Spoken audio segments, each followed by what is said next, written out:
Bapa dalam surga, kami berterima kasih ya Tuhan atas setiap berkat-Mu untuk kami pada hari ini. Kami dapat bersama-sama untuk berkumpul di tahun yang baru ini, untuk kami bisa memulai kembali akan persekutuan pemuda, dan kami rindu kami bisa bersama-sama bertumbuh di dalam Tuhan, di dalam firman yang benar, sehingga setiap kami bukan hanya sekedar mengikuti persekutuan, dan kami hanya melewati saja.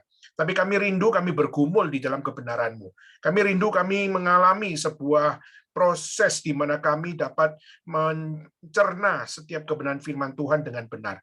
Mohon Tuhan, biarlah Roh-Mu yang kudus bekerja dalam kami semua, sehingga setiap apa yang kami dengar bukan sekedar dari telinga kanan masuk ke keluar kiri, tapi kami juga percaya bahwa Tuhan, Engkau punya rencana untuk bagaimana kami dapat belajar mengalami sebuah pertumbuhan rohani di dalam Tuhan. Dan kami percaya semua itu hanya berasal dari firman-Mu saja, dan kami mohon supaya Tuhan yang memampukan, khususnya hamba-Mu, untuk dapat menyampaikan firman Tuhan dengan baik.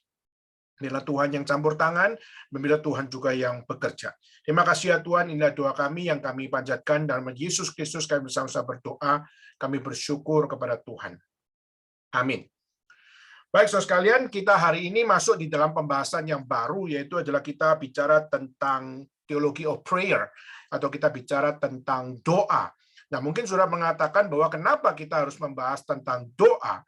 Sudah seringkali kita melihat, khususnya di dalam 2 tahun terakhir, kita melihat bagaimana pandemik belum selesai sampai pada hari ini, apalagi kita mendengar tentang Omikron yang semakin mengganas dimanapun, khususnya juga di India, kita juga mendengar di Amerika, kita juga mendengar khususnya di negara-negara maju, dan bahkan di Indonesia kita tahu bahwa Omikron juga sedang mengganas khususnya di ibu kota. Waktu kita melihat hal seperti ini adalah sesuatu kondisi di mana kita melihat kondisi orang Kristen di saat mengalami semuanya ini, apa yang terjadi. Terus sekalian, kita melihat bagaimana orang-orang Kristen seharusnya memiliki sebuah kehidupan berdoa. Meskipun di masa pandemik sekalipun, kita juga perlu untuk membawa diri untuk melihat bagaimana orang Kristen sepatutnya berdoa. Kenapa, saudara? Karena berdoa itu adalah sebuah keharusan mutlak bagi setiap orang percaya. Karena doa itu adalah nafasnya orang percaya, di mana mereka belajar bersandar kepada Tuhan, di mana mereka belajar untuk mereka mencari kehendak Tuhan, dan bagaimana mereka belajar menaati setiap apa yang ditetapkan oleh Tuhan. Tetapi ironisnya adalah kita melihat banyak orang Kristen hari ini sudah kehilangan kehidupan berdoa. Bahkan di era pandemi sekalipun kita melihat bagaimana orang Kristen sudah tidak lagi berdoa. Sudah tidak lagi berdoa kepada Tuhan, itu seperti kita pacaran, tapi kita nggak memiliki passion lagi. Kita nggak punya desire lagi. Kita nggak punya relationship lagi. Kita nggak punya intimacy lagi. Maka kita berhubungan, tetapi kita nggak punya apapun yang mendekatkan diri kita. Maka saudara, itu yang menjadi sesuatu yang perlu kita sama-sama gali bersama, yaitu kenapa kita berhenti berdoa. Kenapa banyak orang-orang, apalagi orang yang mengatakan bahwa aku adalah believer, justru aku adalah orang yang tidak ingin lagi berdoa. Bukan lagi kehilangan kehidupan berdoa, tapi sebenarnya secara kesadaran dia tahu bahwa dia harus berdoa. Tapi banyak orang-orang Kristen sadar perlunya berdoa, tapi mereka sudah tidak lagi ingin lagi berdoa. Saudara, maka dalam kesempatan ini kita sama-sama akan membahas tentang satu pemahaman, yaitu bagaimana kita seharusnya tidak berhenti berdoa. Satu pemahaman di mana kita tidak boleh berhenti berdoa. Do not stop praying. Maka itulah adalah tema besar kita. Di dalam 1 bulan ini kita akan sama-sama menggumulkan tentang kenapa kita tidak boleh berhenti berdoa. Kenapa justru kita harus bangkit untuk berdoa. Kenapa justru kita harus pay attention how to pray? Kenapa kita harus mengambil sebuah perhatian untuk kita berdoa? So sekalian, maka hari ini kita akan bersama-sama bicara tentang satu spirit, di mana kita melihat kehidupan berdoa itu bicara tentang satu pemahaman, yaitu apa? Hari ini kita mau bicara tentang search me God, yaitu selidiki hatiku ya Tuhan. Nah, saudara, ini yang seringkali hilang dari kehidupan kita, karena kita merasa bahwa Tuhan, harusnya kalau saya berdoa, Tuhan kasih saya. Kalau saya order, ya Tuhan yang kasih order saya. Seringkali itu menjadi sebuah pemahaman kita dalam berdoa, tapi kita berdoa tanpa sebuah penyelidikan. Kita berdoa tanpa sebuah kesadaran, kita berdoa tanpa sebuah kejujuran. Nah, itu yang mau kita sama-sama gumulkan pada hari ini. Tapi sebelumnya saya akan memberikan beberapa pemahaman kenapa orang Kristen hari ini malas berdoa, kenapa mereka tidak ingin lagi berdoa, padahal mereka tahu doa itu penting, tapi mereka tidak ingin lagi berdoa. So, sekalian kalau saya bisa memberikan sebuah jawaban secara general, pertama adalah karena orang Kristen yang tidak ingin lagi berdoa, dia tidak punya relasi yang intim dengan Tuhan. Ini hal yang pertama. Yaitu adalah mereka punya satu relasi yang kalau kita pinjam bahasa dari Wahyu pasal 2 ayat 4 itu adalah suam-suam kukuh atau lukewarm. Lukewarm itu adalah panas, nggak panas, dingin juga kagak dingin. Ya. Maka kata yang dipakai di dalam Wahyu pasal 2 yaitu adalah lukewarm, yaitu adalah suam-suam kukuh, tidak panas tapi juga tidak dingin.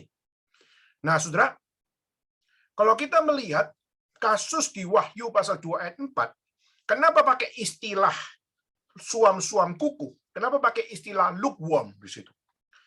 Ditujukan kepada siapa istilah itu? Nah, kalau kita kutip daripada Wahyu pasal 2 ayat 4, itu ditujukan kepada gereja yang ada di Efesus. Gereja Efesus itu adalah gereja yang sangat rajin pelayanan. Gereja Efesus adalah gereja yang sangat aktif di dalam pekerjaan Tuhan. Dan gereja Efesus adalah gereja yang sebenarnya kalau kita melihat secara aktivitas, itu sangat hidup. Tapi herannya adalah dalam gereja yang sangat aktif, gereja yang sangat dinamis, dan dalam satu gereja yang sangat memiliki gerakan di dalam pelayanan dan sebagainya. Tapi kita melihat dalam Wahyu pasal 2, gereja Efesus dikritik sama Tuhan. Gereja Efesus dicela sama Tuhan. Dicela apa? Dicela, kamu memang aktif, kamu memang mengerjakan banyak pekerjaan Tuhan, kamu memang terlibat di dalamnya, tapi kamu sama Tuhan itu kukuh, suam-suam kukuh. Kamu sama Tuhan itu lukewarm. Dikatakan apa? Kamu gereja yang aktif, tapi kamu kehilangan kasih yang mula-mula. Saudara, maka ini menjadi sebuah perhatian bagi kita. Mungkin kita hari ini orang yang sangat sibuk di dalam pekerjaan Tuhan, di gereja, atau kita mungkin juga sibuk di dalam melakukan aktivitas rohani, tapi sebenarnya relasi kita sama Tuhan itu suam-suam kukuh. Relasi kita sama Tuhan itu enggak ada panasnya, juga enggak ada dinginnya. Semua cuma formalitas, semua cuma legalisme.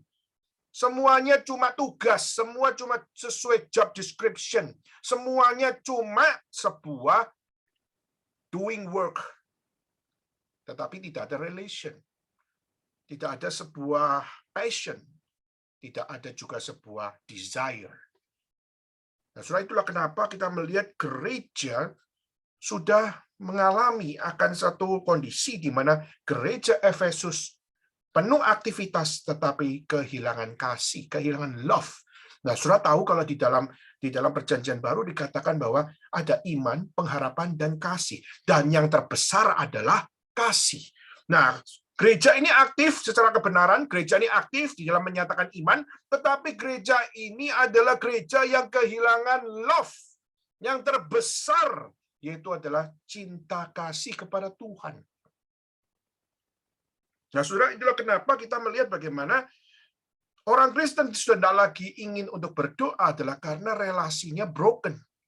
Karena relasinya sudah tidak memiliki sebuah relasi yang sehat. Apalagi kita tahu bahwa manusia sudah jatuh di dalam dosa.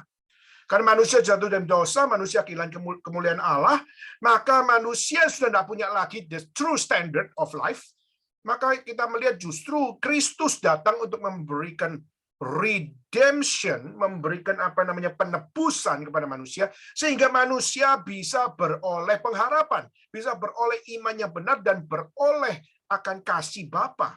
Tapi pertanyaannya adalah waktu sudah menerima semuanya itu, what's next? Nah, kita tahu setelah Kristus menebus dosa manusia, dia mati di atas kayu salib, dan kita melihat 3 hari kemudian dia bangkit dari kematian, dan akhirnya dia naik ke surga, dan dia berjanji akan datang ke dalam dunia dan menyatakan bahwa ia adalah satu-satunya Tuhan dan Juru Selamat yang akan memberikan pengharapan kekal bagi setiap orang percaya.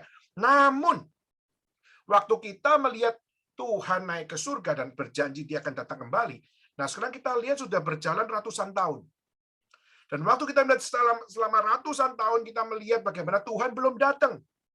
Maka sudah banyak orang melihat bagaimana, oh saya adalah anak Tuhan. Tapi saya belum melihat hari-hari di mana Tuhan menggenapi janjinya. Sudah 1 tahun, 2 tahun, sudah 100 tahun, 200 tahun, sampai sekarang. Akhirnya mereka melihat secara relasi adalah bagaimana ini bisa menjadi sebuah keyakinan. Maka relasi yang begitu intim dengan Tuhan di dalam berpegang pada janji Tuhan, akhirnya janji itu menjadi luntur. Atau janji itu, mungkin kita masih percaya janji itu, tapi kita sudah tidak lagi punya kecintaan. Kita sudah kehilangan apa yang namanya keintiman. Kita sudah kehilangan akan apa yang namanya sebuah relasi yang dekat dengan Tuhan. Maka saudara, semuanya mulai menjadi kaku, semuanya menjadi legalisme, semuanya menjadi sebuah kehidupan yang kehilangan passion, kehilangan desire, kehilangan sebuah awakening. Saudara, maka kenapa orang Kristen tidak ingin lagi berdoa? Karena relasinya yang tidak sehat, suam-suam kukuh kepada Tuhan. Kedua adalah kita melihat bagaimana relasi sudah tidak baik. Kedua, mereka kehilangan prioritas, saudara. Tuhan yang harusnya menjadi utama, Tuhan yang harusnya menjadi prioritas. Kenapa? Kayak pertama, kalau kita kembali kepada Alkitab, Tuhan yang mencipta kita loh. Kita bisa eksis itu adalah karena Tuhan yang mencipta. Tapi waktu kita tahu bahwa kita dicipta sama Tuhan, maka ada Tuhan, maka kita bisa ada. Maka Tuhan mengadakan kita sehingga kita ada. Maka seharusnya prioritas kita adalah yang mengadakan kita. Yaitu apa? Yaitu Tuhan. God as creator. And we are His creatures. Maka sudah seharusnya prioritasnya adalah Tuhan. Namun kita ganti prioritas itu dengan apa yang namanya worldliness. Kita ganti dengan keduniawian. Yang kita anggap sebagai profit, yang kita anggap sebagai sesuatu yang memberikan sebuah kenikmatan, memberikan entertaining kepada kita, entertainment. Sehingga akhirnya kita ganti prioritas itu.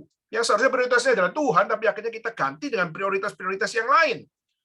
Ya contoh kalau sekarang, zaman sekarang, apalagi kita bicara tentang anak muda, waktu kita melihat waktunya persekutuan dengan waktunya Netflix sedang keluarkan film yang baru, maka akhirnya kita melihat bagaimana banyak anak muda dengan gampangnya untuk apa? Tidak mau ikut persekutuan demi supaya tidak ketinggalan akan seri dari season-season yang ditawarkan di dalam Netflix. Atau prioritas seharusnya persekutuan, tapi akhirnya diganti dengan, oh aku mau sama teman-teman aku jalan-jalan di mall, mau sama teman-teman aku untuk apa namanya ya berada di nongkrong untuk sama-sama bisa memiliki komunitas dan sebagainya. Ya. Dan mungkin kita juga mengatakan bahwa oh Tuhan harusnya prioritas. Iya, harusnya persekutuan itu harus jadi utama. Tapi akhirnya kita lebih pilih pergi ke tempat di mana kita bisa main game sama teman-teman. Ya, bahkan bisa main games online bersama. Dan saudara, akhirnya kita melihat bagaimana prioritas sudah menjadi tidak lagi benar. Prioritas sudah tidak lagi baik. Prioritas sudah tidak lagi kudus. Kenapa? Karena manusia sudah menggantikan prioritas itu. Surah Maliaki pasal 1 ayat 8, Tuhan ngamuk dan marah. Kenapa? Melalui Nabi Maliaki, kita melihat Maliaki marah kepada siapa? Maliaki marah kepada para imam. Dia marah kepada siapa? Dia marah kepada jemaat daripada orang-orang Yahudi. Dan bahkan dia marah kepada siapa? Kepada bangsa Israel. Kenapa? Karena pada saat mereka beribadah, justru persembahan yang harusnya diberikan adalah yang terbaik, tetapi justru mereka ganti dengan yang cacat. Persembahan yang terbaik, justru mereka berikan yang buta. Mereka memberikan persembahan yang sudah seharusnya dibuang, justru yang dibuang itu dikasih Tuhan. Saudara bisa melihat itu di Maliaki pasal 1 ayat 8. Di mana imam pun sudah mulai kehilangan kesensitivitasan, khususnya apa? Untuk melihat bagaimana persembahan yang diberikan oleh Tuhan itu seharusnya bagaimana. Saudara, di Maliaki pasal 1, Nabi Maliaki marah luar biasa. Kenapa? Karena setiap orang percaya sudah tidak lagi menganggap yang baik kasih Tuhan, yang benar kasih Tuhan, yang suci kasih Tuhan. Tetapi prioritasnya digeser oleh mereka, sehingga pokoknya hatinya ngasih kepada Tuhan. Soal pemberiannya itu tidak perlu Tuhan lihat. Karena Tuhan nggak butuh kok. Yang Tuhan lihat kan hatinya. Sudah seringkali kita melihat, inilah konsepnya ya. Banyak orang dunia punya konsep Tuhan nggak lihat pemberian kita. Tuhan tuh cuma lihat hati kita. Saudara, itu adalah hal yang sangat-sangat kurang bertanggung jawab. Tuhan memang dia nggak butuh persembahan kita. Tapi kenapa kita memberikan persembahan adalah karena kita yang perlu belajar bagaimana mempersembahkan kepada Tuhan. Tuhan sudah nggak butuh dengan persembahan kita karena Dia yang memiliki semuanya. Tapi pertanyaan adalah justru kenapa kita belajar memberikan persembahan adalah karena kita harus belajar menjadi penyembah. Kita belajar bagaimana mempersembahkan hidup, mempersembahkan apa yang Tuhan sudah berikan kepada kita. Yang terbaik harusnya diberikan kepada Tuhan. Maliaki pasal 1 ayat 8 menyatakan betapa orang-orang waktu itu sudah kehilangan prioritas sehingga yang harusnya yang terbaik diganti dengan segala yang cacat. Nah, surah ini menunjukkan betapa kita harus belajar bagaimana orang Kristen hari ini tidak ingin lagi berdoa karena dia tidak lagi melihat bagaimana yang terbaik harus dikasih Tuhan. Doa yang seharusnya adalah yang Tuhan anugerahkan kepada kita, tapi justru doa dianggap sebagai sesuatu yang tidak perlu lagi kita percaya. Tidak perlu lagi kita rajin-rajin tekun-tekun. Tidak perlu lagi untuk kita prioritaskan. Maka saudara, itulah kenapa kita melihat banyak orang Kristen tidak ingin lagi berdoa. Karena mereka sudah anggap berdoa itu bukan prioritas. Dan ketiga, saudara, kalau kita secara general, kita akan coba untuk memberikan jawaban. Kenapa orang Kristen tidak ingin lagi berdoa? Saudara, kalau kita melihat dalam Yakobus pasal 4 ayat 3, kenapa orang Kristen tidak ingin lagi berdoa? Karena mereka salah berdoa. Apa maksudnya salah berdoa? Mereka berdoa loh. Kalau kita melihat konteks dalam Yakobus pasal 4 ayat 3, mereka itu doa. Cuma mereka itu, waktu saat mereka berdoa, mereka itu nggak melihat jawaban daripada doa yang mereka sudah panjatkan. Meminta sesuatu sama Tuhan, tetapi waktu minta, Tuhan tidak memberikan jawabannya langsung sekarang. Tuhan memberikan jawabannya itu di dalam waktu Tuhan yang tidak selalu instan. Nah, saudara, akhirnya waktu kita menjadi orang-orang yang berdoa sama Tuhan, akhirnya kita terbiasa untuk apa? Berdoa dengan nggak mengharapkan jawaban apa-apa. Misalnya tadi kita dengan doa syafaat. Mungkin kita nggak merasa involved di dalam doa syafaat tersebut. Maka kita akan menganggap, ya sudah, doa biasa aja. Kita doa, mau Tuhan jawab, nggak jawab, ya sudah terserah lu lah. Gua nggak harapin apa-apa, ya pokoknya doa aja. Nah, saudara, kebanyakan orang-orang tidak lagi ingin berdoa adalah karena mereka terbiasa hidup di dalam satu kehidupan doa yang tidak berharap jawaban. Kenapa? Karena mereka sudah kecewa. Mereka berharap Tuhan menjawabnya sekarang, tapi justru Tuhan nggak kasih jawaban sekarang. Mereka kecewa doanya nggak dijawab. Nah, surah Yakobus pasal 4 ayat 3 mengatakan, orang yang kayak begitu itu adalah orang yang salah berdoa. Justru pada saat Tuhan belum jawab, itu seharusnya kita tetap maintain kita punya prayer life. Maintain kita punya doa di hadapan Tuhan. Justru belum dijawab, itu semakin kita mendekatkan diri pada Tuhan. Untuk apa? untuk kita punya hikmat bijaksana untuk peka terhadap setiap apa yang Tuhan berikan. Maka itulah kenapa saudara kita melihat hari ini ironis sekali orang Kristen sudah kehilangan kehidupan berdoa dan mereka sudah tidak pingin lagi berdoa. There is no more passion to pray. There is no more desire to pray. Nah, saudara, itulah kenapa kita melihat sampai di gereja-gereja kita melihat banyak sekali persekutuan doa yang tidak lagi menjadi sesuatu yang dianggap penting sama jemaatnya. Nah, saudara, ini juga menjadi sebuah self-kritik kepada gereja. Bagaimana kita melihat persekutuan doa tidak lebih banyak daripada gereja. Ya. Kalau kita melihat banyak sekali orang-orang, khususnya kalau kita melihat di dalam gereja yang sangat menekankan doa, walaupun secara teologi mereka salah, tapi mereka punya kehidupan berdoa, mereka menuntut doa, maka saudara mereka percaya prayer can change. Mereka percaya doa itu bisa mengubah segalanya. Maka mereka berkumpul, bersekutu, berdoa, karena mereka percaya their prayer can change. Mereka bisa merubah something melalui doa. Sedangkan kalau kita di dalam teologi kita percaya bahwa Tuhan mengajarkan kita berdoa itu bukan untuk kehendak kita yang jadi, tapi kita berdoa memohon kehendak Tuhan yang jadi.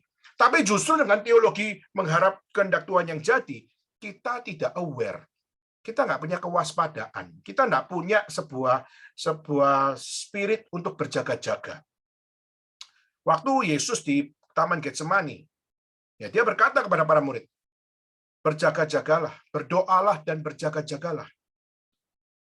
Dia ngomong sama para murid. Tapi apa yang dilakukan oleh para murid? Para murid justru dia tertidur. Karena ngantuk tertidur. Berjaga-jaga sampai ketiduran. Berdoa sampai ketiduran. Nah, itulah kualitas manusia, saudara. Manusia nggak suka berdoa. Manusia nggak suka atau memiliki sebuah spirit untuk berjaga-jaga. Kalaupun mereka adalah orang yang sangat rohani dan seharusnya mereka berdoa, mereka pun punya limitasi dalam mereka berdoa. Maka hari ini kita mau belajar khususnya di dalam 1 bulan ini, mari kita sama-sama untuk konsentrik. Mari kita fokus untuk kita memohon kepada Tuhan, jangan biarkan saya kehilangan kehidupan berdoa. Kalau hari ini orang Kristen tidak lagi ingin untuk berdoa, jangan biarkan saya kehilangan kehidupan doa. Kalau hari ini banyak orang rohani, tetapi mereka justru orang-orang paling malas berdoa, tidak ada passion to pray, tidak ada desire to pray. Dan melalui kesempatan ini, mari kita sama-sama mohon kepada Tuhan, Tuhan jangan biarkan saya berhenti untuk berdoa. Dan kita mohon sama-sama firman Tuhan mengajarkan kita, supaya kita nggak stop praying. Kita memohon kepada Tuhan supaya kita tidak berhenti untuk berdoa. Kita mohon kepada Tuhan supaya kita lebih dibakar lagi hati kita untuk berdoa. Kita di-revive sama Tuhan untuk berdoa. Kita mohon di-burn lagi oleh Tuhan. Kiranya Tuhan juga mengajarkan kita bagaimana kita bukan dengan kesombongan, dengan arogansi berdoa. Tapi kita mohon satu humility. Kita memohon satu kerendahan hati. Bagaimana kita belajar menjadi seorang pendoa yang tidak berhenti berdoa. Menjadi orang Kristen yang tidak berhenti berdoa. Menjadi orang reform yang tidak berhenti berdoa. Tapi menjadi orang percaya yang terus-menerus berdoa. Dan kiranya Tuhan berbelas kasihan kepada kita, supaya kita bukan menjadi seperti yang tadi saya ngomong, suam-suam kuku, lalu prioritas kita bukan Tuhan. Akhirnya kita kecewa sama Tuhan karena kita punya konsep doa yang sebenarnya salah, tapi kita anggap Tuhan yang salah. Nah, kesempatan ini, saudara, saya mengajak saudara sekalian, mari kita buka sama-sama dalam satu bagian kitab suci. Kita sama-sama buka dalam Mazmur 139. Mari kita sama-sama buka, saudara, di dalam Mazmur 139. Saya akan mengajak saudara untuk membuka ayat 23 dan ayat 24.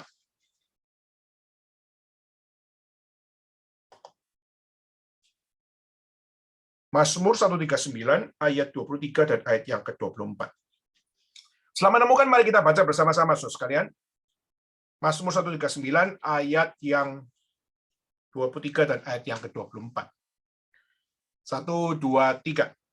Selidikilah aku, ya Allah, dan kenallah hatiku. Ujilah aku dan kenallah pikiran-pikiranku.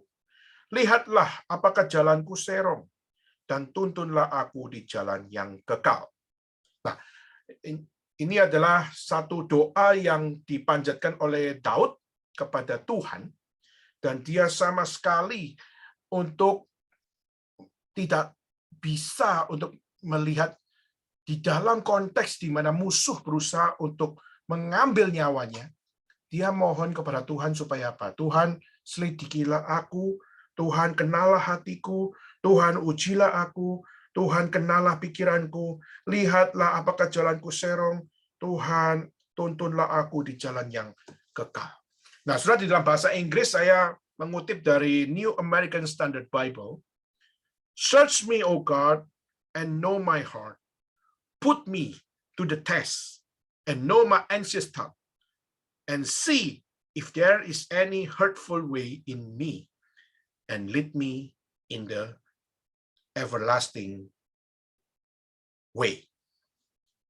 Saudara, kalau kita melihat ada beberapa hal yang menarik, saudara, yang perlu kita sama-sama pelajari dari sini. Apa yang menjadi sesuatu yang menarik yang perlu kita pelajari di sini? Yaitu satu semangat, yaitu selidikilah aku, ya Tuhan. Atau kalau pakai bahasa Inggris adalah search me, O Lord.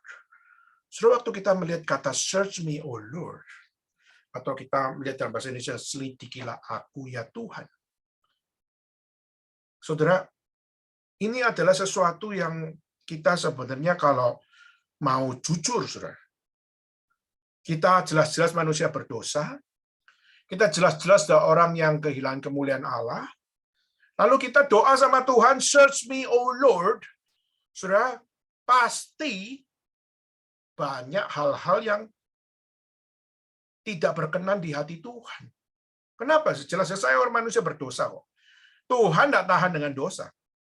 Maka waktu kita berdoa, search me, O God, search me, O Lord, saudara, itu adalah sesuatu yang sangat-sangat memalukan sebenarnya. Kenapa? Karena kita tahu diri bahwa saya ini kalau diselidiki sama Tuhan, ketahuan semuanya. Istilahnya itu kalau perbuatan saya itu tidak ada satupun yang bisa saya sembunyikan. Hidup kita itu terekam dengan oleh CCTV rohani, di mana segala sesuatu yang kita lakukan, baik yang publik maupun yang private, semua Tuhan tahu. Maka saudara melakukan dosa di depan, saudara melakukan dosa di belakang, Tuhan tahu semuanya. Lalu mengatakan search me, oh God, itu doa yang gila, saudara, menurut saya. Waktu mengatakan search me, yaitu apa? Selidikilah, berarti semuanya buka di depanmu. Tunjukkan apa yang nggak beres di dalam diriku. Tunjukkan dosa apa yang ada di diriku. Saudara, ini menunjukkan bahwa, oh Lord, show me what is inside my heart. Tuhan, tunjukkan kepada saya apa yang ada dalam hatiku ini. Dosa ini, yang memalukan ini. Saudara, ini adalah doa yang sangat-sangat berani luar biasa. Satu doa yang menurut saya inilah satu doa yang sepatutnya membuat kita sungkan sama Tuhan. Satu doa yang seharusnya waktu kita melihat ini adalah satu doa yang menuntut satu transparansi yang saudara tidak bisa lari. Maka kata search me, O Lord, atau dalam bahasa Ibrani adalah hagireni. Hagireni menunjukkan betapa Tuhan tunjukkan kepada saya apa yang ada dalam hati saya secara transparan. Dan secara transparan tunjukkan apa yang ada dalam hati saya. Di satu sisi kita malu, saudara. Karena kita manusia berdosa, ya pasti ada dosa di dalam hati saya. Malu kita seharusnya. Tetapi, saudara, justru kita melihat Tuhan bukan sekedar menyelidiki, lalu akhirnya menunjukkan kepada kamu mana borok kamu, mana dosa kamu, mana perbuatan yang keji pada dirimu, apa yang evil padamu.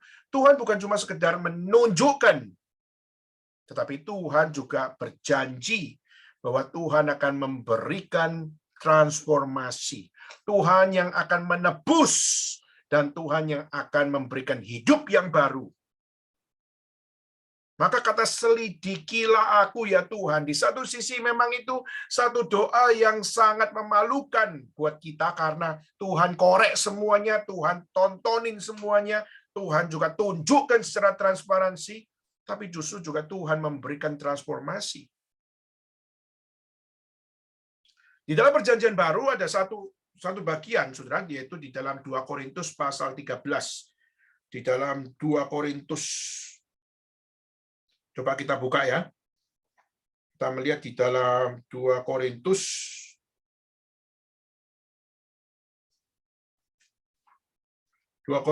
pasal 13. 2 Korintus pasal 13 ayat yang kelima, saya akan bacakan. Ujilah dirimu sendiri, apakah kamu tetap tegak di dalam iman. Selidikilah dirimu, apakah kamu tidak yakin akan dirimu bahwa Kristus Yesus ada di dalam diri kamu. Sebab jika tidak demikian, kamu tidak tahan uji. Surat Perjanjian Baru menyatakan kata ujilah dan selidikilah. Nah, kata selidiki, ini kalau tadi dalam bahasa Ibrani memakai istilah hagireni. Nah, kalau ini di dalam bahasa Yunani memakai kata piraso. Kata piraso itu artinya apa? Determine the nature of something. Yaitu apa? Kenalilah inti. Selidikilah sampai inti. Selidiki jangan setengah-setengah. Selidiki itu sampai pada pusatnya. Jadi Tuhan, hanya kau yang dapat menyelidiki hatiku itu sampai pada pusatnya. Berarti penyelidikan Tuhan itu adalah penyelidikan yang paling sempurna, paling lengkap. Tidak ada satupun yang disembunyikan. Karena langsung kepada intinya. Dan kata ujilah dirimu sendiri. Kata ujilah dalam bahasa Yunani memakai istilah namanya dokimaso. Apa itu dokimaso? Yaitu to test the genuineness of something. Yaitu adalah sebuah pengujian untuk supaya tahu bahwa kamu itu murni atau tidak, kamu itu original atau tidak, kamu itu asli atau tidak. Nah, saudara, lalu kita melihat ujilah dirimu, apakah kamu tetap tegak dalam iman? Selidikilah dirimu, apakah kamu nggak yakin bahwa Kristus ada dalam diri kamu? Kalau nggak gitu, kamu tidak tahan uji. Ada satu penekanan yang ditekankan, yaitu apa? Kamu mau tahan uji, kamu harus punya spirit untuk minta Tuhan menyelidiki dirimu. Kalau kamu percaya kepada Tuhan, dan kamu berani berkata, selidikilah aku ya Tuhan, maka kamu pasti adalah orang yang tahan uji. Kenapa? Karena kamu minta kepada Tuhan sampai pada pusatnya, sampai pada intinya, apa yang buruk dan apa yang tidak berkenan, dan percaya bahwa Tuhan ada di dalam diri kita. Karena Tuhan yang menebus kita, Tuhan yang memberikan yang terbaik bagi kita. Maka kita di dalam Tuhan, kita berpegang untuk hidup murni di dalam Tuhan. Jadi saudara, waktu Daud mengatakan search me O Lord, di situ bukan berarti dia hanya sekedar minta hanya minta supaya menyelidiki saja, tapi dia juga berharap Tuhan mengkoreksi hidupnya. Jadi waktu bilang search me O Lord, itu with the spirit untuk apa? Meminta Tuhan menyelidiki dan mengkoreksi. Maka ada kata ujilah aku. Test me. Saudara, doa ini doa bahaya luar biasa. Satu sisi berani ngomong, Tuhan, search me, oh Lord. X-ray saya. Waduh, itu satu doa yang terlalu berani, saudara.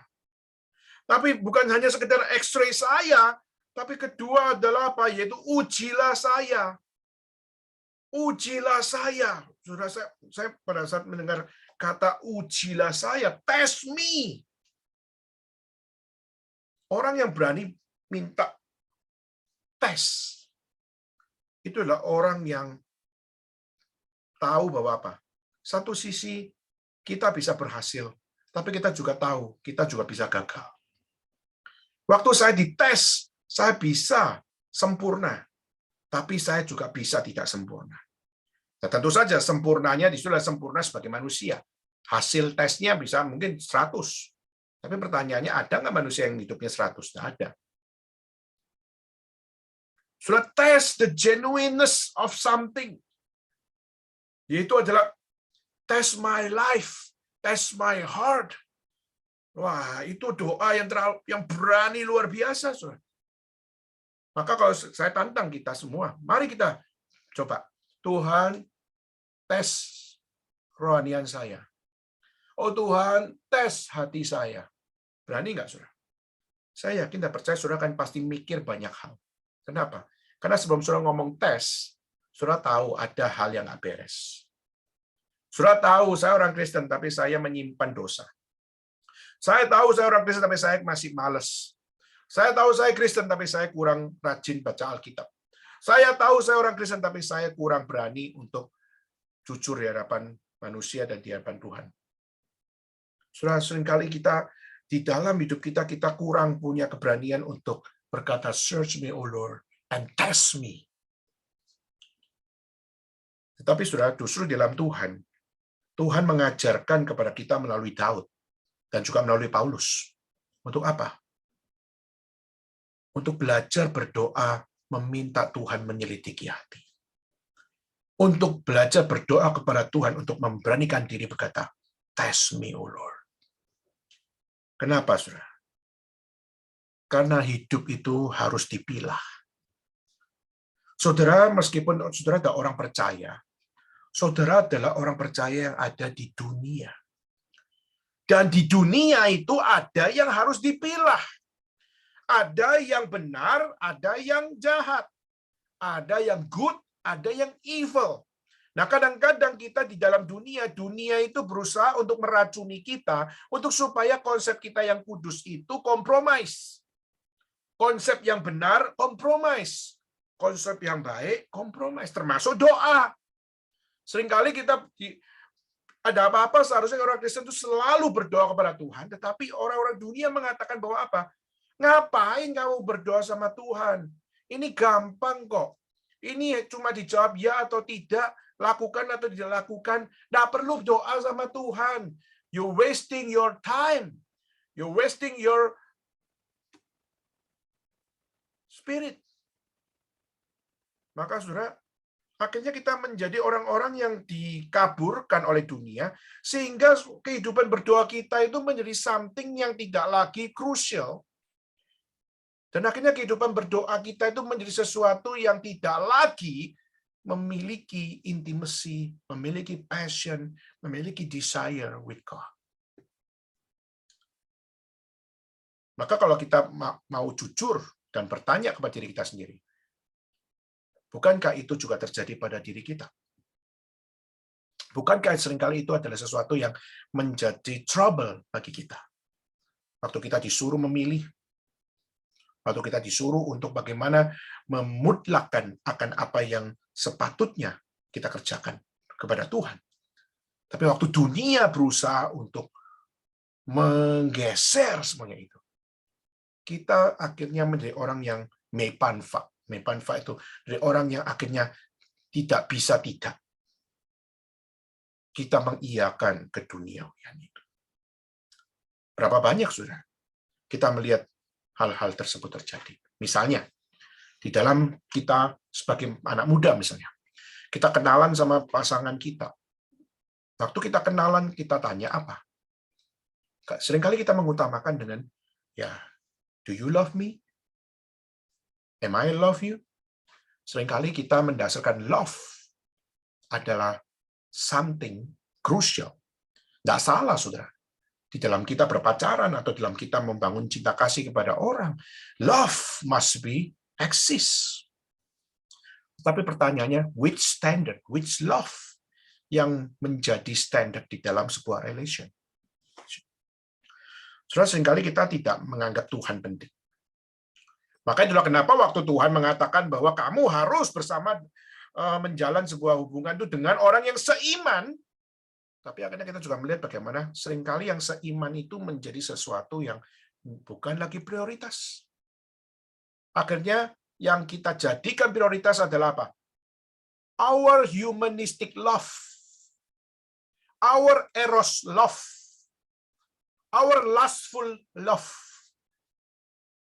Dan kita menomorberapkan God's love. Tuhan karena mengasihi kita, maka Tuhan mengatakan, jangan kamu mencari pasangan yang tidak seiman. Jelas itu adalah karena kasih Allah kepada kita.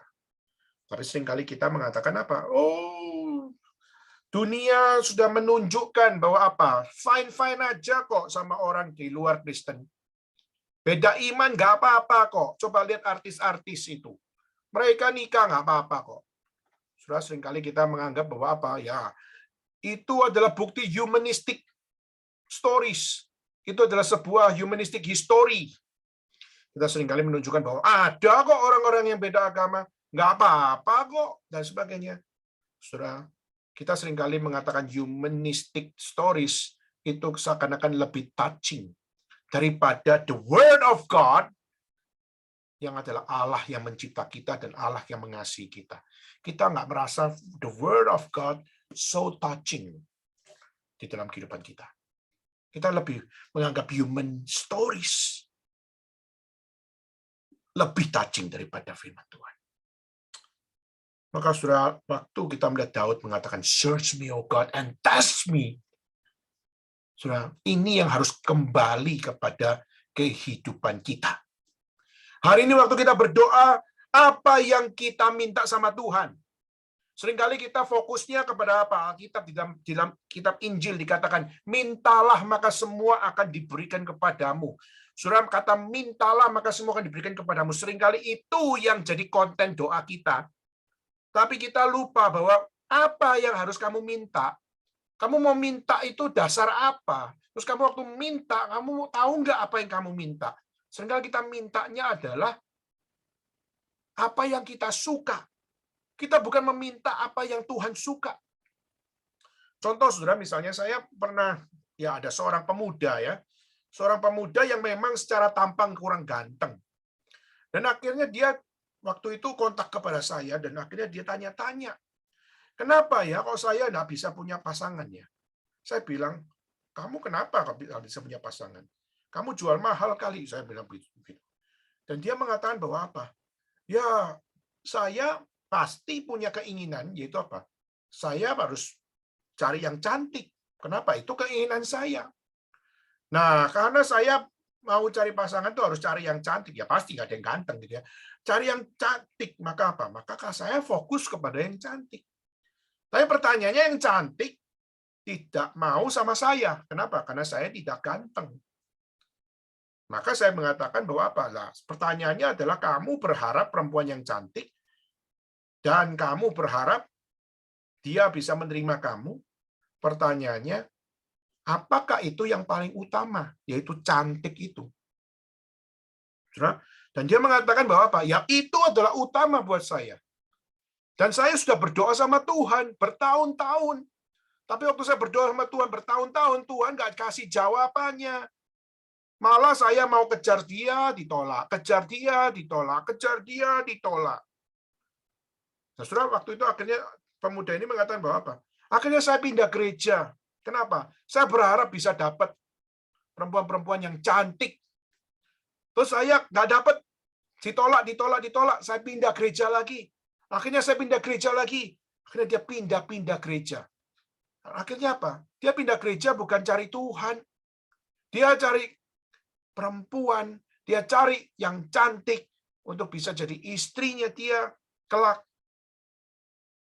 Saudara, akhirnya kita melihat kerohaniannya tidak memiliki pertumbuhan. Karena yang dia cari adalah apa yang dia inginkan, yaitu cantik. So sekalian, dan dia berharap apa? Tuhan, doa saya dijawab dong. Tuhan, berikan kepada saya apa yang saya mau. Dan saya mengatakan, so sekalian, bahwa apa? Kamu juga harus ngaca dong. Kamu mintanya cantik luar biasa, tapi kamu mikir nggak bahwa yang cantik juga pasti mau cari yang ganteng. Maka, kamu berharap mujizat, bahwa yang cantik mau menerima kamu yang jelas-jelas kurang ganteng. Saya mengatakan bahwa apa? Kamu juga harus sadar diri. Satu sisi, iya kita berharap yang cantik. Tapi kamu juga harus sadar diri, bukan itu yang paling utama. Bukan cantik yang kamu mau itu adalah yang utama. Nah, saudara sekalian, dengan memaksakan cantiknya dia berharap, maka kamu sedang mengabsolutkan kamu punya kehendak. Tuhan punya kehendaknya sendiri. Pertanyaannya adalah, apakah engkau berdoa kepada Tuhan? Yaitu adalah, search me, oh God, supaya aku nggak salah berdoa. Test me, oh Lord, supaya saya tidak sembarangan meminta. Nah, saudara, ini yang harus ada pada kita. Hari ini kita jangan hanya doa minta-minta sama Tuhan, mintalah maka semua akan diberikan padamu. Sebelum minta, doa yang harus kita awali adalah, search me, oh God. Saya mintanya benar atau enggak? Saya doanya benar atau enggak? Motivasi saya benar atau enggak? Test me, oh Lord.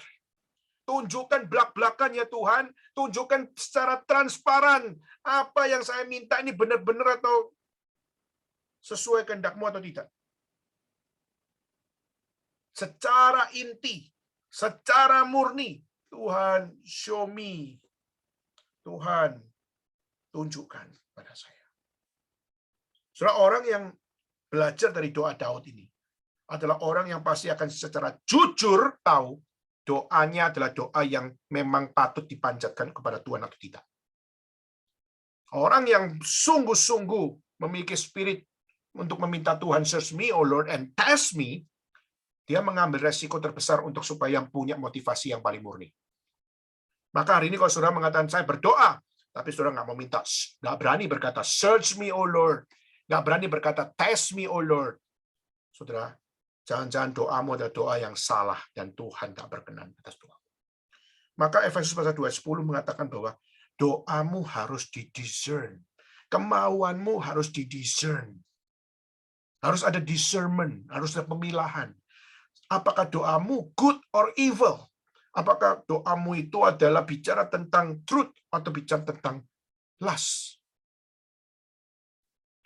Maka saudara, maka mari kita sama-sama jangan berhenti berdoa, tetapi berdoalah dengan benar. Dan mari kita belajar poin yang pertama, yaitu search me, oh God, and test me. Berani nggak kita sama-sama minta sama Tuhan dengan kalimat yang ada tadi? Yaitu apa? Yaitu selidikilah aku ya Allah, dan bukan kenalah hatiku saja, tapi ujilah aku dan kenalilah pikiranku. Show me what's inside my heart, inside my logic, inside my ethics, inside my life. God, show me. Itu hal yang pertama yang kita bisa belajar dari hari ini. Belajar dari Daud untuk punya keberanian. Memulai permintaan doa. Memulai permohonan doa. Dengan search me, oh God, and test me. Kedua, kita belajar itu apa? Dikatakan, lihatlah apakah jalanku serong, dan tuntunlah aku di jalan yang kekal. Nah, kalau pakai bahasa Inggris adalah, and see if there is any hurtful way in me, and lead me in the everlasting way. Hurtful way itu kalau kita bisa bikin kalimat yang lebih touching, yaitu painful way, yaitu way of pain.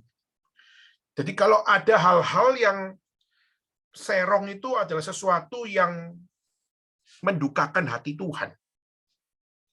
Yang kita lakukan yang mendukakan hati Tuhan. Yang hurtful, yang pain, yang tidak benar, yang tidak setia.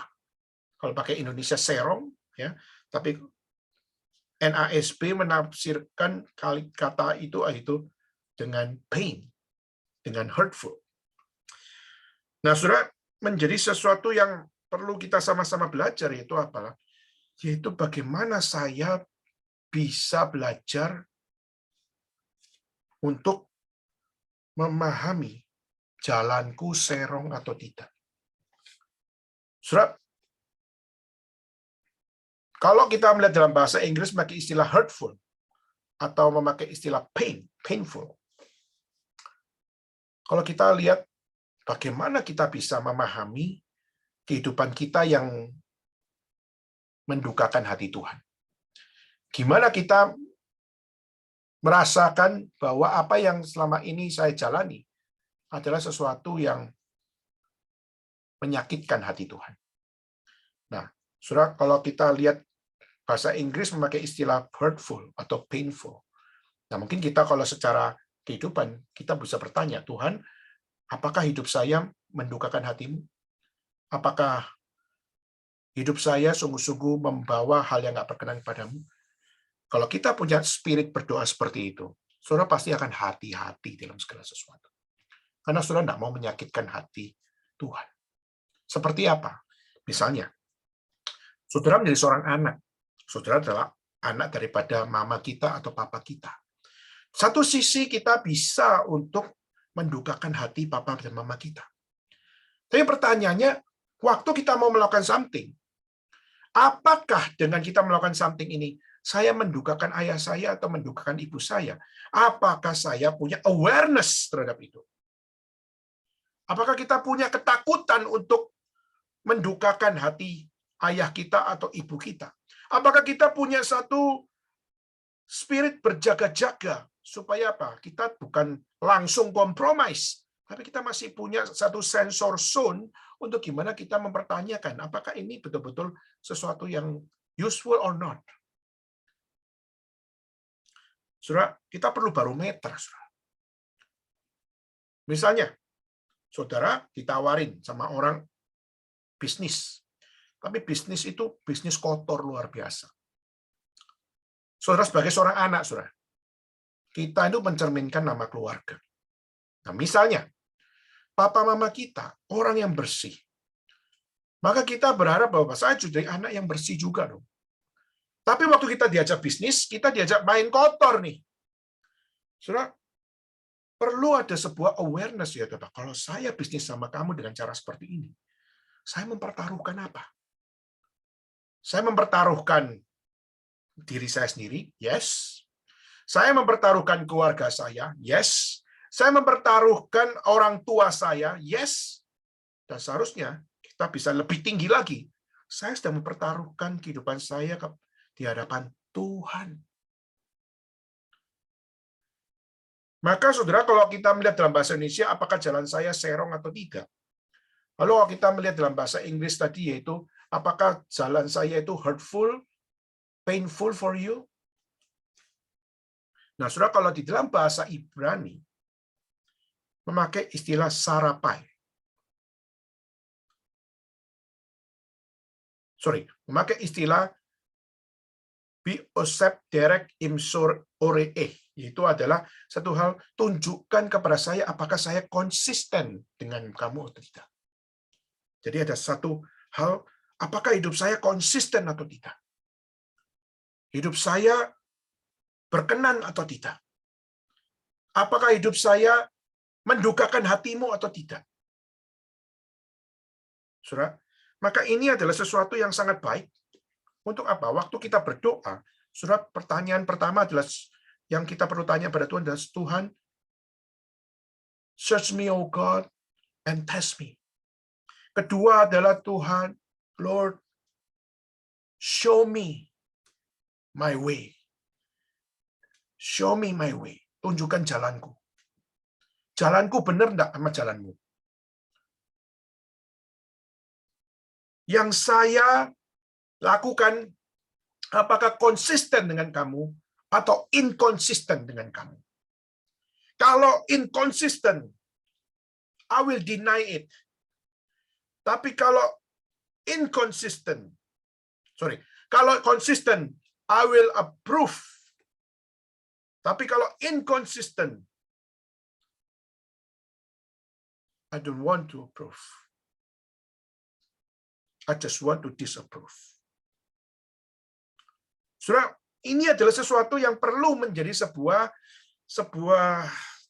tren yang perlu kita bangun di dalam kehidupan berdoa kita. Yaitu apa? Yaitu kita ini imperfect. Kita tuh jelas-jelas inconsistent.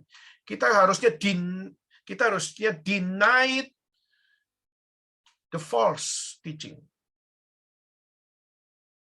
Tetapi justru kita seorang yang perlu tahu betapa serongnya kita, dan semua itu baru bisa terjadi kalau ada the perfect God, the perfect Lord to show us. Tentu saja, saudara, mungkin kita mengatakan bahwa kenapa manusia bisa inkonsisten. Mungkin kalau tadi pakai kisah saya misalnya, kisah yang mungkin kita bisa tangkap misalnya, saya bisnis sama orang tapi pakai cara kotor. Dan mungkin kita mengatakan, ya saya tahu ini cara kotor. Tapi saya mencerminkan orang tua saya, keluarga saya, dan saya mencerminkan Tuhan. Dan kita akhirnya mulai berpikir, mana yang harus saya putuskan? Saya putuskan untuk ya kompromi atau tidak kompromi. Nah, seringkali kita memiliki anxious thought. Seringkali kita punya apa yang namanya sebuah keraguan-raguan. Kita memiliki ketakutan. Kenapa? Karena satu sisi saya nggak mau kompromi, tapi satu sisi pandemik sekarang. Kalau nggak kompromi, gimana bisa survive? Mungkin kita berkata bahwa, yes, sekarang pandemik, I'm losing my job. Gimana nggak compromise? Dan mungkin kita mengatakan sekarang pandemik, sekarang my marriage is unhealthy. Lalu waktu kita melihat dengan kondisi unhealthy seperti ini, gimana saya harus survive? Sudah seringkali akhirnya kita mengatakan bahwa, yes, I know this is the inconsistent truth. Ini sesuatu hal yang salah, inconsistent. But I know that kalau saya tidak kompromi, maka saya adalah orang yang akan hidup di dalam kehidupan yang saya inginkan.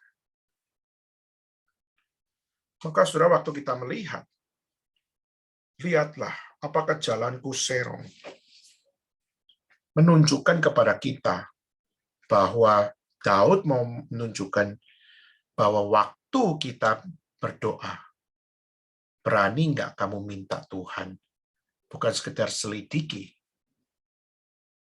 tapi menunjukkan kepada kita hal yang paling buruk yang ada di dalam diri kita. Saudara, apa jadinya kalau kita tuh ditunjukkan hal yang buruk pada diri kita, kira-kira kita akan dari orang yang bagaimana? Malu kan? Jadi misalnya, saya di satu mall, saya mengambil satu bolpen. Lalu akhirnya waktu saya ambil satu bolpen, akhirnya saya ditangkap sama satpam. Dikatakan bahwa kamu mencuri satu bolpen. Saya tanya, kok tahu kamu kalau saya curi bolpen? Ada buktinya atau enggak? Sudah, akhirnya keamanan bilang, saya akan tunjukkan, lihatlah apa yang kita rekam.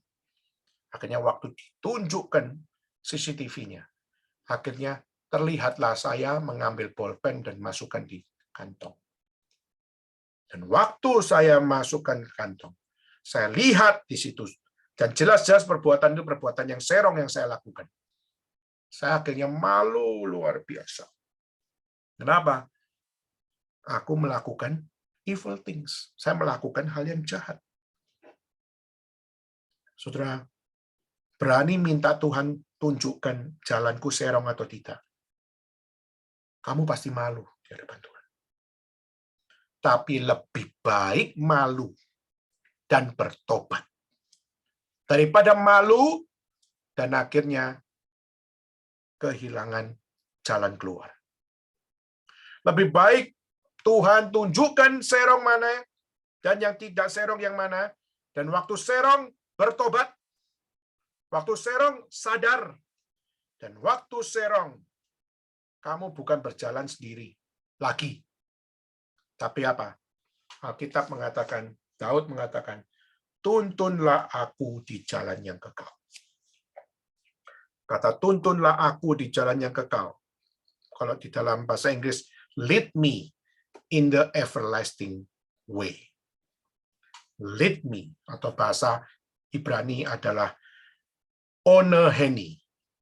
Oneheni yaitu lead me, tunjukkan. Dan bukan sekedar tunjukkan, tapi bersama-sama dengan aku, pimpin aku. Saudara, hari ini kenapa orang nggak suka untuk berdoa? Adalah karena kita nggak suka ikut pimpinan Tuhan. Alkitab dengan jelas memberikan direction. Bagaimana kita sebagai orang percaya itu harusnya berdoa. Tapi seringkali kita tuh kenapa nggak berdoa? Jelas-jelas Alkitab mengajarkan kita untuk berdoa. Tapi kita nggak mau berdoa, kenapa? Karena kita nggak mau dikoreksi sama Tuhan. Karena kita nggak mau ditunjukkan serongnya kita di mana. Coba sudah kita lihat 1 Tesalonika 5 ayat 17. Ya. Kita coba lihat 1 Tesalonika 5 ayat 17.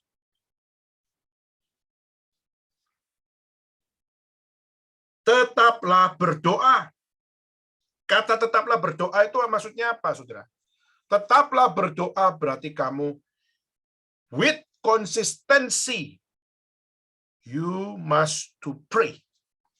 Kamu harus berdoa dengan, kalau pakai Mandarin pinjam daripada Konghucu adalah ceng. Kamu harus berdoa dengan benar. Kamu harus berdoa dengan lurus. Kamu harus tetap setia untuk berdoa. Ya, saudara, tetaplah berdoa. Nah, mari kita tanya. Alkitab sudah memberikan direction. Tetaplah berdoa. Tapi seringkali waktu kita menjalani hidup, ditawarin serong, akhirnya kita mengatakan apa? Ya, saya tahu saya harus berdoa, tapi saya rasa doa tidak mengubah apa-apa. Ya sudah, saya serong aja. Nah, seringkali banyak kita akhirnya jatuh di dalam keserongan. Dan waktu serong itu nggak dikoreksi, kita anggap itu sesuatu yang masih bisa ditutup-tutupi.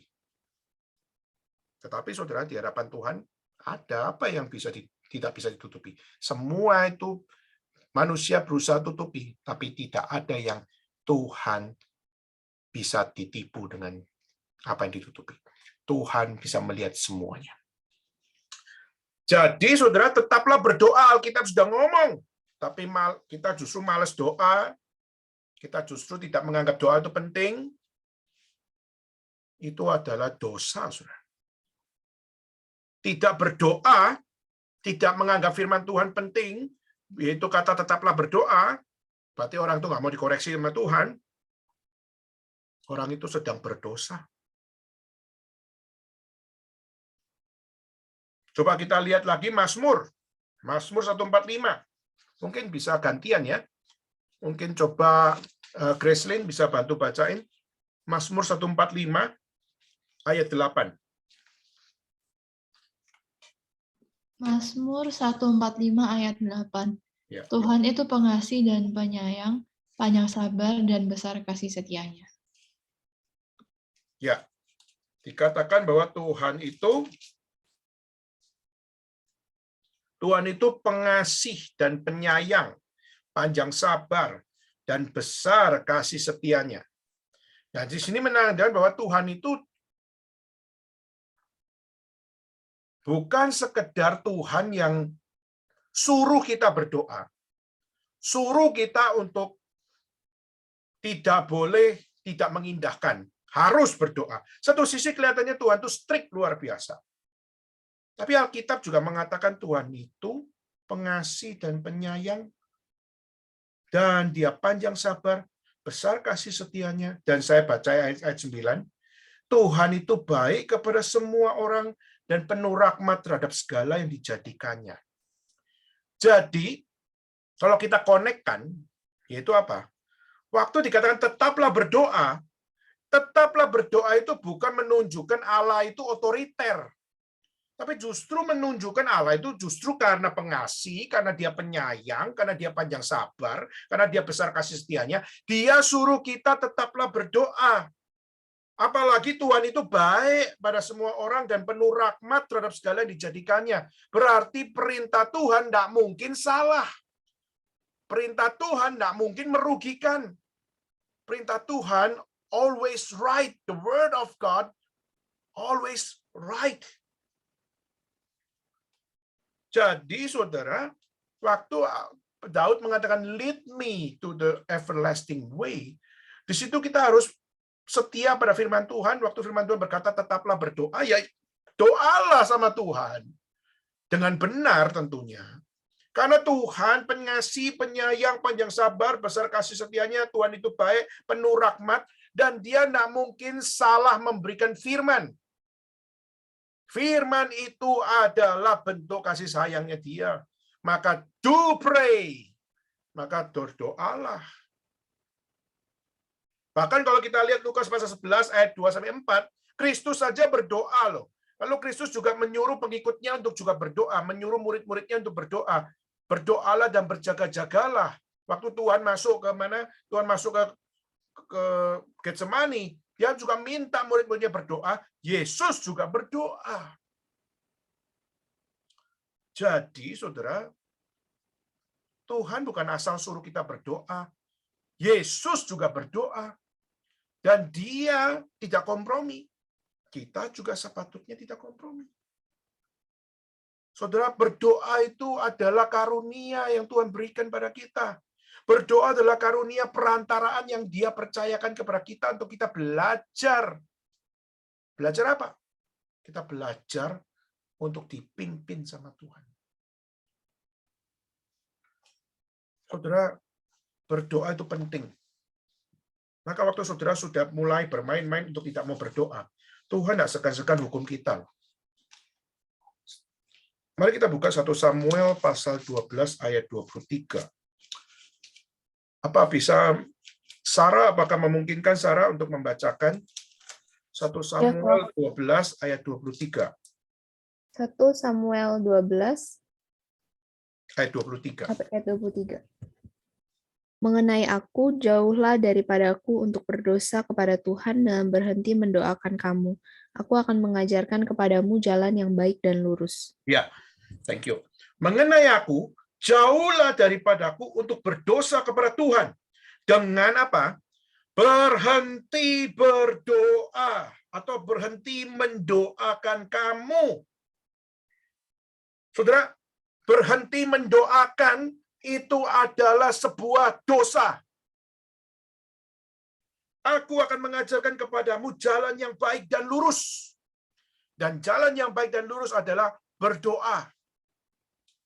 Maka berhenti mendoakan adalah dosa. Maka itulah kenapa kita mengajarkan kita tetaplah berdoa. Kalau kita nanti buka dalam 1 Timotius 2 ayat 1, justru berdoalah untuk semua orang. Matius 5:44 mengatakan bahwa doalah bagi musuhmu.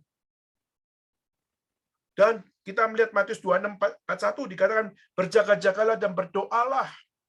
Supaya apa? Kamu jangan jatuh ke dalam pencobaan. Jadi saudara, waktu kita nggak berjaga-jaga, waktu kita tidak berdoa, kita sedang berada di dalam kejatuhan. Kenapa? Karena kita dicobai iblis dan akhirnya kita gagal. Akhirnya kita inconsistent with the Lord. Jadi saudara, Daud waktu meminta, lead me Lord. Lead me to the everlasting way. Menunjukkan bahwa Tuhan, tunjukkan jalanmu. Tunjukkan jalanku ini sesuai jalanmu atau tidak. Kalau saya jalanku tidak sesuai jalanmu, Tuhan lead me, pimpin aku. Maka Tuhan mengatakan, kamu mau aku pimpin? 1 Tesalonika 5:17, tetaplah berdoa. Maka waktu kita malas berdoa, berarti saudara bertentangan dengan firman Tuhan. Berarti saudara tidak mau dikoreksi sama Tuhan.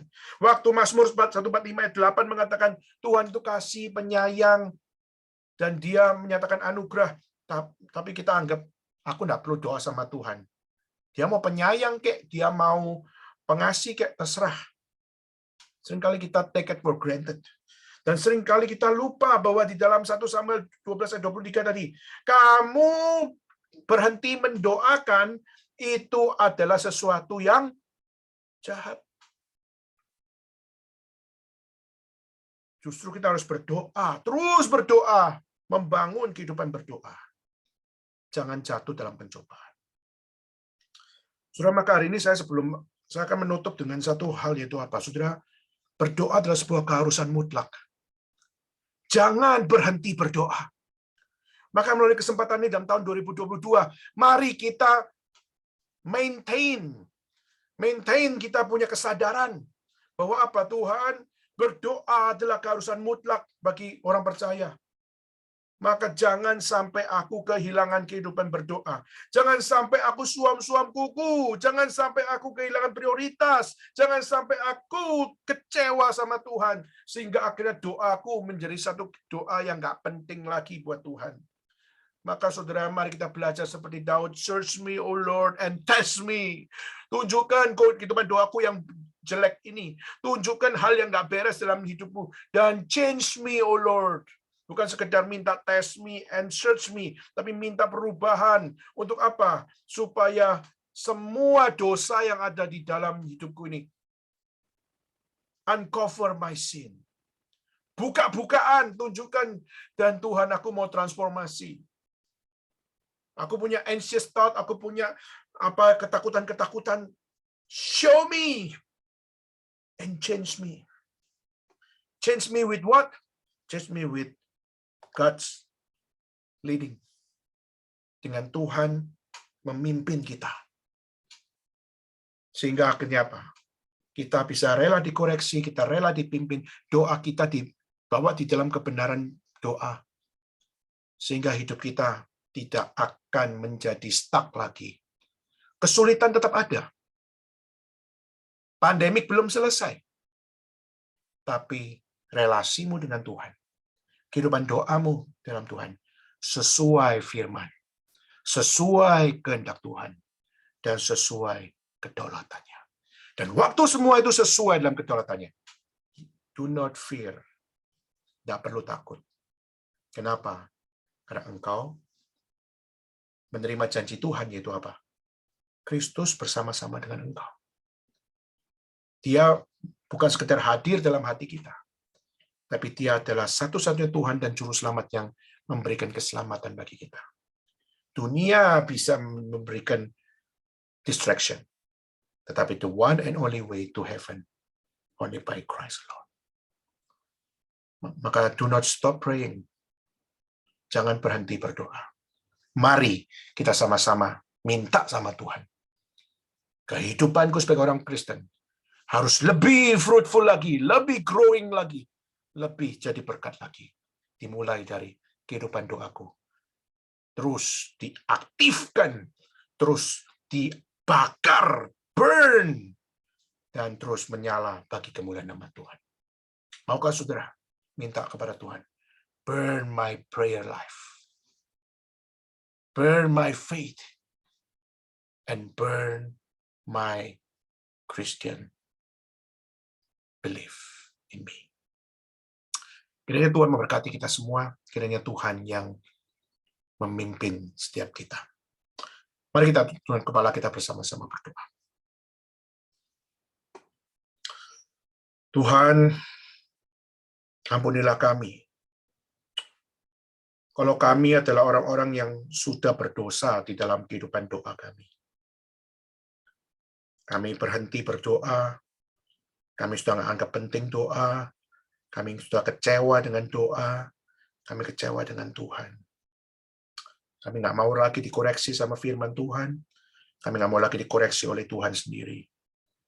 Kami lebih suka jatuh dalam pencobaan daripada kami berjaga-jaga dan berdoa. Kami seringkali hanya, kalaupun berdoa, kalau kami kepepet, tapi dalam segala kondisi kami seringkali melupakan Engkau ya Tuhan. Tuhan, berikan kami keberanian. Berikan kami keberanian seperti doa Daud. Search me, God, and know my heart. Put me to the test and know my anxious thoughts. And see if there any hurtful way in me, painful way in me, and lead me in the everlasting way. Oh Lord, search me. Kami terlalu malu dengan doa ini ya Tuhan. Tapi Tuhan mau mengajarkan kami untuk bagaimana rendah hati di dalam Tuhan. Tolonglah kami Tuhan. Bangun humility life untuk kami lebih lagi mengasihi Engkau. Terima kasih Tuhan. Bersyukur atas sesi dalam minggu pertama ini. Jangan biarkan kami sekedar mendengar gitu saja. Tuhan, tolong ubah hidup kami. Bila tahun 2022 kami punya kehidupan doa yang lebih lagi fruitful bagi Engkau ya Tuhan. Lebih sincere lagi, lebih jujur lagi. Kami bukan faking it, kami bukan menjadi orang-orang yang menutup-nutupi. Seakan-akan kami orang paling rohani, padahal bobrok luar biasa dalam hidup kami. We don't want to faking it. Tolonglah kami Tuhan. Bangunkan kami sejujur-jujurnya. Tolonglah kami. Help me, Lord. Help me. Terima kasih ya Tuhan, kami bersyukur dan kami mohon Tuhan. Datanglah di dalam hati kami yang busuk ini. Terangilah kami yang sering kali hidup dalam kegelapan ini. Ubahlah hidup kami di dalam terang-Mu yang ajaib ya Tuhan. Terima kasih Tuhan, inilah doa suruh kami yang kami panjatkan. Di dalam nama Yesus Kristus kami berdoa. Kami bersyukur pada Tuhan. Bapa, terima kasih. Bapa, terima kasih. Bapa di dalam surga, puji, terima kasih. Amin. Amin. Baik, saudara sekalian, kita akan masuk dalam persembahan dan saya serahkan kepada Gracelyn untuk melanjutkan. Terima kasih.